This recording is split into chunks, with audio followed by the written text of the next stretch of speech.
ओम शांति। योग से विकर्ण विनाश कैसे हो। हम योग कहें या मेडिटेशन कहें, दोनों ही एक ही चीज है। तो योग को सहज राजयोग का शब्द दे देते हैं। राजयोग माना है अपनी कर्मेंद्रियों के साथ योग लगाना, अर्थात कर्मेंद्रियों पर कंट्रोलिंग पावर, कर्मेंद्रियों पर जीत पाना। योग शब्द ही निकाल देते हैं। इसे याद कहो, याद करना तो स्वाभाविक होता है। अगर हम योग शब्द देते हैं तो उससे पहले सहज राजयोग देते हैं। जहां हमारे संकल्प से सहज शब्द निकल गया, तो जहां हम कंसंट्रेशन कर सके वह शक्तियां निकल जाती हैं। योग अति सहज है। सहज कहने से उमंग आता, उत्साह भी आता है ना। चाहे हम योग कहें मेडिटेशन कहें, तो ये बहुत सहज है, कठिन नहीं है। क्योंकि मेडिटेशन माना ही है मन को किसी में लगाना, उसको कहते हैं योग। योग माना जुड़ना किसी के साथ।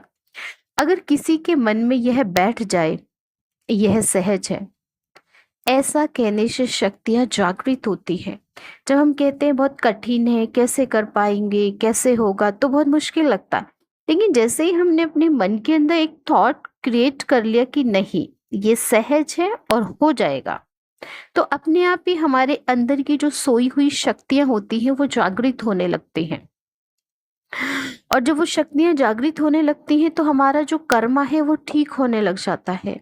हमारे जो विकर्म है, पाप कर्म है, वो इजीली कटते चले जाते हैं, खत्म हो जाते हैं। अगर सहज समझेंगे तो करना नहीं पड़ेगा, ऐसा लगेगा कि यह हुआ पड़ा है। जब मुझे सहज लगेगा तभी मैं औरों को सहज करके बता पाऊंगा कि हाँ कैसे अपने मन को परमात्मा में लगाना है। बाप को याद करना मुश्किल नहीं है, सहज है। कोई भी अपने पिता को याद करता है, छोटा बच्चा है या बड़ा है, कोई भी। तो ऐसे ही परम पिता परमात्मा के साथ जब मेरा वो पिता का कनेक्शन है, कनेक्शन जुड़ जाएगा, वो याद रहेगी कि वो मेरा पिता है, तो याद स्वाभाविक है, अपने आप ही आएगी। अगर मुश्किल समझेंगे तो उमंग उत्साह नहीं आएगा, निश्चय नहीं रहेगा, शक्तियां जागृत नहीं होंगी। जब मेरा स्वयं पर विश्वास नहीं, तो मैं सफलता कैसे प्राप्त कर सकती हूँ। कोई भी कार्य करना है तो पूरी शक्ति से करना चाहिए, तभी वो पूरा होता है। जो कुछ करना चाहे संपूर्ण हृदय से करना चाहिए, तभी मजा आता है उस कार्य को करने में। जब हम विदाउट मन के करते हैं तो मजा नहीं आता उसको करने में, और ना ही उसके अंदर कोई जीत महसूस होती है। जीवन में उस वक्त ऐसे लगता है भारीपन। और वही जब हम अपने मन से करते हैं, उस कार्य को दिल से करते हैं, तो जीवन बहुत सुंदर लगता है। योग नहीं लगता तो मायूसी आती है, सेल्फ कॉन्फिडेंस कम होने लगता है, फ्रस्ट्रेशन आती है। फिर अब क्यों आती है फ्रस्ट्रेशन? क्योंकि योग नहीं लग रहा। अब योग क्यों नहीं लग रहा हमारा, मेडिटेशन क्यों नहीं कर पा रहे हम, माइंड को रिलैक्स क्यों नहीं कर पा रहे? वजह क्या है उसकी? क्योंकि जिसके साथ हमें मेडिटेशन करना है, योग करना है, उसके साथ मेरा प्रॉपर रिलेशन बना नहीं है। जिस दिन मेरा प्रॉपर रिलेशन उस परमात्मा के साथ बन गया और मुझे निश्चय हो गया वो मेरा पिता है, तो अपने आप ही मन बुद्धि उसके साथ कनेक्ट हो जाएगी। और जब उस परमात्मा में मेरी मन और बुद्धि कनेक्ट हो जाएगी, तो अपने आप ही अंदर से मेरा चित्त रिलैक्स होता चला जाएगा, शांत होता चला जाएगा। तो योगी के वास्तव में यह गुण होते हैं। बहुत बड़ा गुण है कोई भी कार्य करना, तो उसे कंसंट्रेट माइंड से करना है, डिवाइडेड माइंड से नहीं करना है। क्योंकि डिवाइडेड माइंड से किया तो हमारी जो शक्ति है वो भी डिवाइड हो जाती है, वो भी बट जाती है। और जब एक ही जगह पे पूरा फोकस करके करेंगे, जैसे देखिए आप लाइट भी देखिए, कोई टॉर्च होती है, हमें कहीं लाइट्स दिखानी होती है देखना होता है कोई चीज को तो उस पर पूरा फोकस करते हैं लाइट का, तभी वो चीजें दिखती है। और जब हम इधर उधर डिवाइड करते रहते हैं लाइट को तो दिखेगा नहीं, दिखेगा। तो ऐसे ही माइंड को बहुत ही कंसंट्रेट करके हमें मेडिटेशन करना होगा। सेल्फ कॉन्फिडेंस बहुत बड़ी चीज है, कॉन्फिडेंस के साथ करना पड़ेगा। योगी को योग अनुभव करने के लिए कॉन्फिडेंस। दूसरा, हमेशा यह एटीट्यूड रखना है कि यह मैं कर सकती हूँ, I can do it, I can do it. क्यों नहीं कर सकती? बाप है और बाप ने पहचान दी है कि यह मेरा स्वरूप है, ज्योति बिंदु है, परमात्मा निराकार है। अगर मैंने ज्ञान को समझा तो कभी भी मेरे मन में अविश्वास नहीं आएगा। हर मनुष्य के मस्तिष्क में दो योग्यताएं होती हैं, एक है करने की योग्यता और दूसरी है ना करने की योग्यता। रात को सोते हैं, सारा दिन संकल्प चलाते, संकल्प करने की भी योग्यता है, और बैठे हैं संकल्प नहीं आए तो भी संकल्प ना करने की भी योग्यता है। अब डिपेंड करता है कि मेरे अंदर कौन सी योग्यता है। हमेशा ब्रेन एक्टिव होना चाहिए, और एक्टिव ब्रेन के अंदर यह दो योग्यताएं होती हैं। ब्रेन की शक्ति एक्टिवेट होनी चाहिए। कईयों के अंदर यह योग्यताएं कम होने के कारण उसको नींद अच्छी नहीं आती, क्योंकि उसने अपनी योग्यताएं सही रीति काम में नहीं लाई। दोनों योग्यताओं को यूज करना चाहिए। इसलिए बाबा कहते हैं बच्चे बीच बीच में हर घंटे में 1 मिनट के लिए ड्रिल करो, अर्थात मेडिटेशन जरूर करो। ब्रेन के अंदर दो शक्तियां हैं, एक है रोकने की शक्ति, दूसरी है चलाने की शक्ति। संकल्प आते हैं, वो चल रहे हैं, वो चलाने की शक्ति। संकल्पों को हम स्टॉप कर रहे हैं, वो बंद करने की शक्ति। यह जन जन के संस्कार हैं। रोकना भी हमें आता है और चलाना भी हमें आता है। कार में भी दो योग्यताएं होती हैं, पहली स्टार्ट करने की और दूसरी स्टॉप करने की। दोनों ही बहुत ज़रूरी है, क्योंकि स्टार्ट करने की योग्यता है और स्टॉप नहीं किया तो कहीं भी एक्सीडेंट हो जाएगा।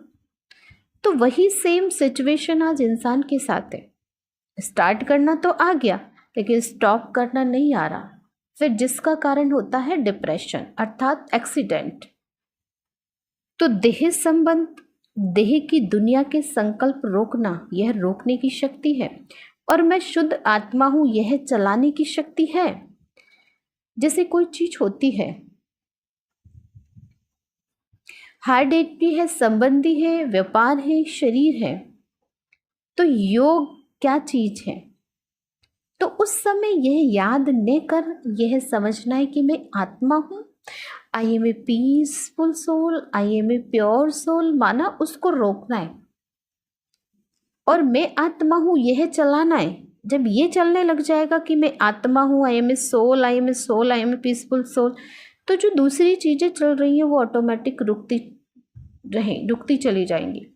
इसको ही योग कहा जाता है। योग अर्थात है व्यर्थ को रोकना, नेगेटिव को रोकना और पॉजिटिव को चलाना। मेडिटेशन माना ही यही है। योग में शक्तियों का प्रयोग जब करते हैं तब योग करना सहज हो जाता है। चित्त के मन के विकार को रोक लेना, इसको ही योग कहते हैं। कोई भी प्राणी संपूर्ण रूप से संकल्प रोक नहीं सकता है। बाबा संकल्प को रोकने को नहीं कहते, बल्कि बुरे संकल्पों को रोको और अच्छे संकल्पों को चलाओ। क्योंकि संकल्प इंसान के अंदर कभी रुक नहीं सकते, वो तभी रुकते हैं जब आत्मा शरीर से बाहर निकल जाती है। तो मन को सब तरफ से साफ करो, आपका मुखड़ा ही चलता फिरता म्यूजियम का काम करेगा। क्योंकि जितनी हमारे अंदर पॉजिटिविटी होती है वो हमारे फेस से झलकती है, वो दिखाई देता है। कितना भी मन के राज छिपाना चाहो छिप नहीं सकते। हमारी आंतरिक स्थिति, उठना बैठना, हाव भाव से भी पहचान में आ जाती है। जो संकल्प योग के लिए अवश्य है वही संकल्प हमें चलाने हैं। हर मनुष्य के अंदर एक गुण है, वह है प्रेम। ऐसा कोई व्यक्ति नहीं होगा कि जिसमें प्रेम स्वाभाविक न हो। किसी को प्रेम है, वह मोह का रूप ले लेता है, आस्तिक व वासना का रूप लेता है। और कोई ऐसे भी है जिनका किसी से प्रेम नहीं, लेकिन अपने स्वयं से ही प्रेम है। बाबा ने कहा है योग क्या, मेडिटेशन माना क्या, योग माना क्या, बाप के प्रति प्रेम, यही तो मेडिटेशन है, यही तो योग है, यही याद है। लव टूवर्ड गॉड, देह से देह के पदार्थों से प्रेम हटा करके मेरे से प्रेम करो तो प्रेम स्वरूप बन जाएंगे, प्रेम की गंगा बन जाएंगे। प्रेम एक डिवाइन क्वालिटी भी है, और यह डिवाइन क्वालिटी तब बनेगी जब हमारे अंदर शुद्धता होगी। उस प्रेम के अंदर, प्रेम में जो विकृति आ चुकी है उसको सुधारने के लिए प्रेम बाबा से करो। जितना जितना बाबा के प्रति हमारा प्रेम शुद्ध होता जाएगा, अर्थात परमात्मा के लिए जितनी सेल्फ अवेयरनेस आती जाएगी, उतनी देह देह के संबंध से अवेयरनेस हटती जाएगी। बॉडी से विड्रॉ होना और बॉडी से अवेयरनेस होना, यह हमारा जन्मजात संस्कार है। ध्यान को लगाने के लिए कुछ करना नहीं है, यह हमारा जन्मजात संस्कार है। एक जगह से हटाना दूसरी जगह लग जाएगा। ध्यान जब हमारा ठीक हो जाता है तो उसे समाधि कहते हैं, माना लगन में मगन होना कहते हैं। यही तेज विकर्मों को नष्ट करने में मदद करती है। और ध्यान की अवस्थाएं भी बताइए। पहली प्रत्याहार, दूसरी धारणा, तीसरा ध्यान, समाधि। अपने आप में रुचि निर्माण करनी है। जहाँ रुचि होती है वहाँ ध्यान जाता है। बिना अभ्यास के सफलता नहीं मिल सकती है। तो इसलिए हमें थोड़ा थोड़ा समय निकाल के अभ्यास करना है, और एक दिन वो अभ्यास स्वाभाविक हो जाएगा, पक्का हो जाएगा, और बहुत ही सरल हम परमात्मा को याद करके अपने विकर्मों को विनाश करेंगे, खत्म करेंगे। अच्छा, ओम शांति।